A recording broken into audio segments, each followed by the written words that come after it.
Hey guys, Monica here with a pretty simple topic for today as we approach the Memorial Day weekend, and I hope many of us planning to spend some quality time with friends and family members.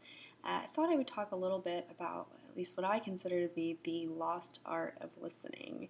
And the reason I say that is I think, unfortunately, in this highly digitized world we live in, where we're so quick to turn to Facebook for news on loved ones or our Twitter feed to find out what's going on in the world, we forget, I think, sometimes the importance of that real face to face connection and the value in it and what can be gained from it. So, I think it's important when we're on the receiving end of any sort of exchange that we remember a few things that can help us to be better listeners, because it's not necessarily something that comes natural. It's something that is an active skill and something that we have to be vigilant about and that we have to practice at. So some stuff that I try to keep in mind is, one, I want to make sure that I'm physically present for the exchange.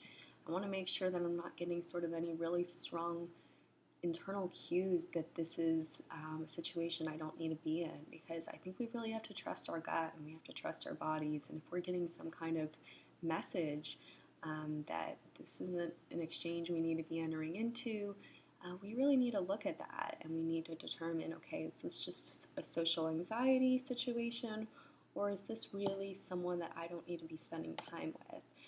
I know I've seen certain therapists, for instance, where I've known instantly this is not someone I am connecting with. This is not someone I can even maintain eye contact with. And so you have to really look at those things within yourself and figure out, is this something that I just need to challenge myself with? And that's oftentimes the case. And we have to kind of ride out the discomfort and find the reward in working through it all. Or we have to get ourselves out of the situation. So really pay attention to those physical cues, but assuming that it is a safe situation and someone you do want to be spending time with, make sure that you're giving them all of your physical presence, that you're maintaining that eye contact, that you're not checking your phone. I would say, put the darn thing away. Don't have it on the table where you're going to be tempted to look at it like the Snickers bar that you're going to want to just grab. You need to make sure it's out of arm's reach, that it's turned off, silenced, whatever it needs to be, and that you're there for the conversation.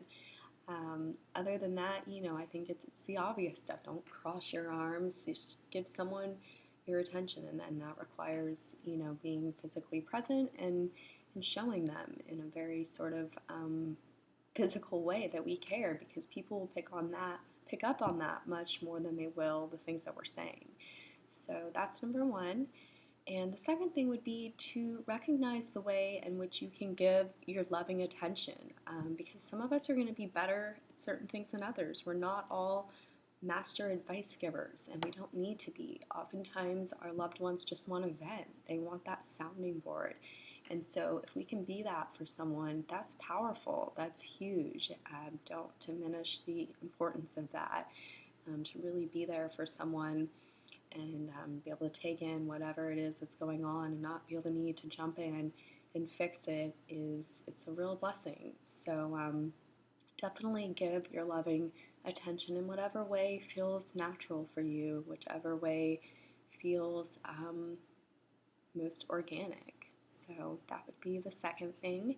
And the third thing would be to make sure that you're not making the exchange about yourself in too much of a way. Don't really know any more elegant way to put that, but I think certainly there's things that we can do to detract from what the other person is trying to share with us. So by sort of automatically tying in a situation that we've been involved in that may or may not be very similar to what the other person is going through, or just otherwise making it about ourselves. I think, one, people pick up on that really quickly when instead of offering your empathy, you're just kind of finding a way to talk about yourself and maybe even one-upping the person's pain or success, whatever the case might be.